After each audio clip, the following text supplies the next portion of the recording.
García. Soy estudiante de la maestría en Educación y Docencia y pues este video es para hablar un poquito sobre lo que viene siendo la historia de la educación a través del tiempo y de cómo ha estado formada o siendo parte de la vida del ser humano desde sus orígenes hasta la actualidad. Pues bueno, antes de iniciar de lleno con esta parte de la historia de la educación, me gustaría un poquito hablarles acerca de qué es la educación, o sea, cuál es la definición, la raíz etimológica de esta palabra, de dónde viene, de qué comprende en sí lo que es educación. La palabra educación viene del latín educere, que significa sacar, extraer, y de educare, que significa formar, instruir. Así pues, podemos entender que la educación es un proceso mediante el cual el individuo se le suministran herramientas, conocimientos esenciales para ponerlos en práctica en la vida cotidiana. Entonces, después de esto podemos entender que la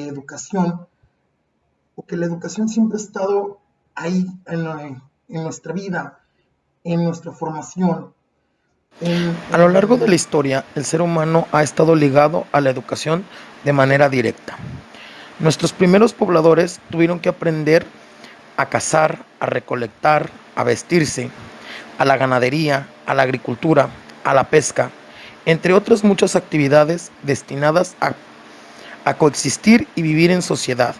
Muchas de estas prácticas se transmitían de generación en generación, pero había una que era transmitida de alumno a discípulo, y era el chamanismo, en el cual el chamán de la tribu pasaba a su aprendiz todos sus conocimientos sobre el mundo del ocultismo y la medicina herbolaria.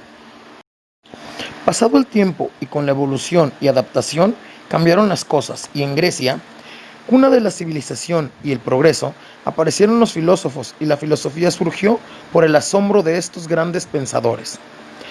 No la tuvieron nada fácil, pues romper con los mitos y tradiciones de un mundo educado bajo estas costumbres no era fácil. Recordemos que uno de los primeros grandes filósofos, Sócrates, bajo su gran lema "Yo solo sé que no sé nada", conversaba con los jóvenes sobre sus ideas y los instruía o educaba en los pensamientos de ese tiempo, desatando la ira de los grandes pensadores de Grecia de esa época, que lo obligaron a suicidarse bajo los cargos de corromper la mente de los jóvenes. Al ver esto, su discípulo Platón decide crear la primera universidad, conocida como la Academia de Platón, donde invitaba a los jóvenes que gustaran a instruirse sobre los temas del momento. La educación siguió evolucionando y cambiando la forma de pensar de los seres humanos, hasta que fue puesta en manos de la religión, donde se instruía a los hijos de los señores feudales, de los reyes y de todo aquel que tuviera poder, quedando exclusiva para solo unos pocos, mientras que los hijos de los esclavos y de los pobres solo eran instruidos en las labores del campo, o en aquellas actividades familiares que los ayudaran a mantener a su familia. En ese tiempo, la educación formal solo era para los hombres, pues las mujeres, aun de ser de familia noble, eran instruidas para atender a su marido y cuidar de su casa y de los hijos. Los religiosos tienen una manera algo dura de educar, y es aquí donde surge esa famosa frase, ya tan conocida: la letra con sangre entra. Siglos pasaron en este obscurantismo de libertad educativa y represión de ideas. La religión lo controlaba todo. La Inquisición se encargaba de que nadie pensara o actuara en contra de las enseñanzas religiosas. Fue entonces cuando un grupo de nuevos pensadores y filósofos se opusieron a estos ideales religiosos y postularon una serie de teorías que, gracias a la aparición de la imprenta, pudieron reproducir con mayor facilidad, y de esta manera más personas tuvieron acceso a libros, panfletos y manuscritos, que los hicieron despertar de esa oscuridad y darles una luz en el acceso a la educación.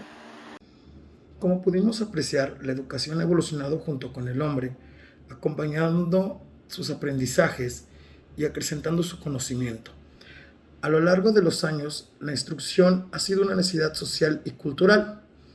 Si el ser humano necesita subsistir, aprende a cazar, aprende a vestirse, aprendió la agricultura, la ganadería.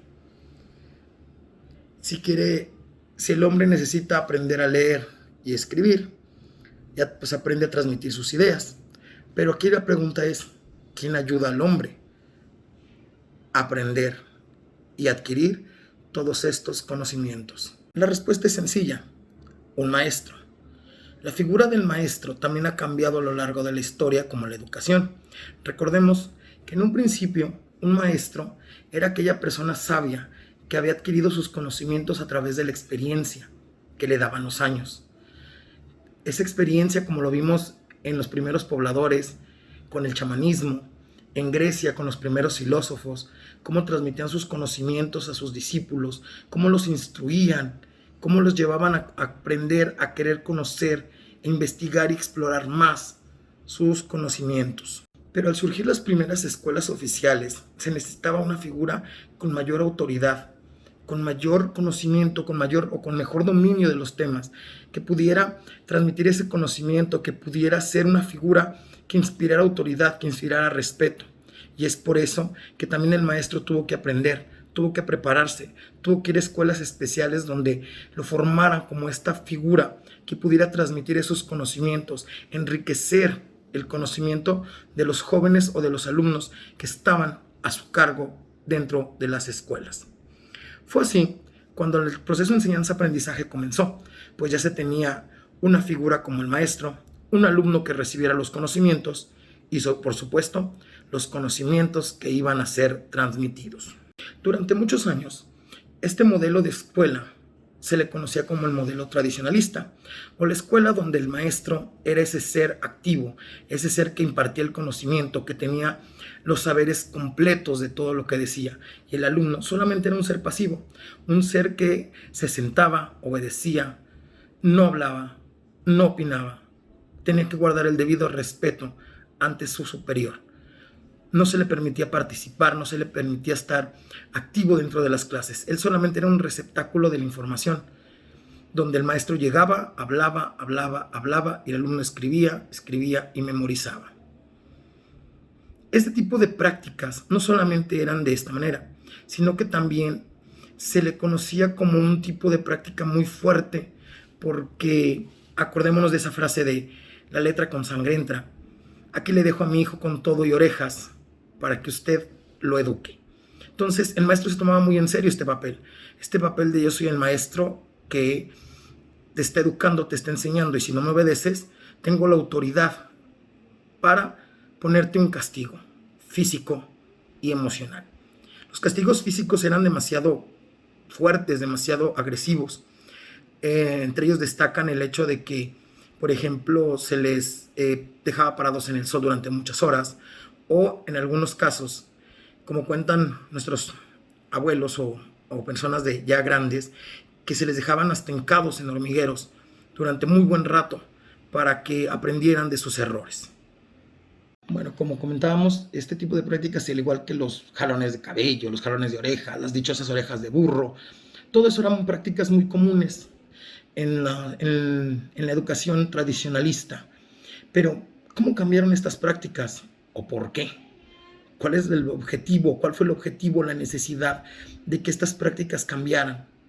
Pues bueno, la respuesta está en que un grupo de psicólogos, pedagogos, comenzaron a investigar, a explorar este ramo de la educación que estaba solamente pues para instruir, sin meterse en más. O sea, si querías matemáticas, matemáticas, si querías ciencias sociales, si querías español, español. Pero no era una educación que fuera un poquito más humana, un poquito más apegada a las necesidades de los jóvenes, o explorar un poquito sus emociones, sus sentimientos. Fue por eso que este grupo de psicólogos comenzaron a explorar este rubro de la educación, y fue donde comienza la pedagogía, donde ellos se dan cuenta de que pues existen diferentes formas de aprender, que no todos los alumnos aprenden al mismo ritmo, que no tienen los mismos canales de aprendizaje, que no tienen la misma ambiente social, emocional, familiar, que los ayude a conocer, que los ayude a aprender igual. Todo esto llevó a la humanización de la educación. donde pues el alumno tenía más herramientas, tenía más situaciones a su alcance que lo pueden ayudar a aprender mejor, a sentirse más cómodo y a gusto a la hora de aprender dentro del salón de clases. Este tipo de prácticas ayudaron a que muchos jóvenes que con la escuela tradicionalista habían dejado sus estudios por el hecho de sentirse como burros, porque así les decían los maestros, tontos o otro tipo de palabras que utilizaban, dejaran sus estudios, se sintieran desmotivados para seguir estudiando. Entonces, este tipo de prácticas humanitarias o humanistas ayudaron a que estos jóvenes se sintieran un poquito más arropados dentro del ámbito de la educación y siguieran estudiando, siguieran preparándose, siguieran esforzándose por cambiar. Pero la historia no termina aquí. Al llegar el año 2000 y la era digital, también fue necesario incluir estas herramientas en la educación, motivar al alumno en las ciencias y en la tecnología como herramienta de trabajo escolar, llevando a los maestros a actualizarse en el uso de las TICs. En la actualidad, con la evolución, como hemos visto, de todo esto de la educación, pues también tenemos que entender que todo esto ha cambiado, nos ha llevado a nuevos retos, a nuevas situaciones, a entender que el alumno no es un ser pasivo, que no solamente está ahí sentado para recibir todo de manera pasiva, de manera sin responder. En la escuela nueva, o con este nuevo uso de las tecnologías, de las herramientas del internet, de las redes sociales, el alumno está más activo, está más participativo, tiene una visión más amplia del mundo, que nosotros tenemos que tomar en cuenta para la hora de nuestras clases, a la hora de nuestra planeación de contenidos. Tomar al alumno como un ser participativo, un ser que puede opinar, un ser que puede aportar grandes herramientas, grandes cosas a la hora de estar dentro del aula de clases. No solamente verlo como un objeto que está ahí para escuchar, sin responder, sin decir nada. Eso ya no es parte de nuestra educación, ya no es parte de la nueva tecnología, de la nueva educación. Tenemos que entender estos nuevos cambios y esta nueva necesidad que tienen los jóvenes y los alumnos por aprender. Es por eso que como docentes tenemos grandes retos, tenemos que innovarnos, tenemos que estar actualizados, tenemos que enfrentarnos y saber cómo enfrentarnos a estas situaciones, no quedarnos con la información que recibimos en nuestra licenciatura o en cursos, no, seguir más adelante, ir más allá, tener que seguir explorando, tener que seguir enriqueciéndonos, creciendo, para que a la hora de estar frente a los grupos, con estos alumnos, con estas nuevas necesidades, con estas nuevas interrogantes, con estas nuevas incógnitas, nosotros podamos responder, podamos darles una solución, podamos ayudarlos, aportarles algo a que ellos sigan creciendo, motivarlos a que sean mejores, que se preparen, que no se queden con lo que tienen, que sean y que vayan más allá de lo que pueden ser. Pues bueno, les agradezco mucho que me hayan escuchado, que vean este video, y pues no me queda más que invitarlos a seguirnos preparando como parte de esta rama que es la educación, pues estar a la vanguardia, seguir motivándonos para aprender y crecer más como maestros. Muchas gracias.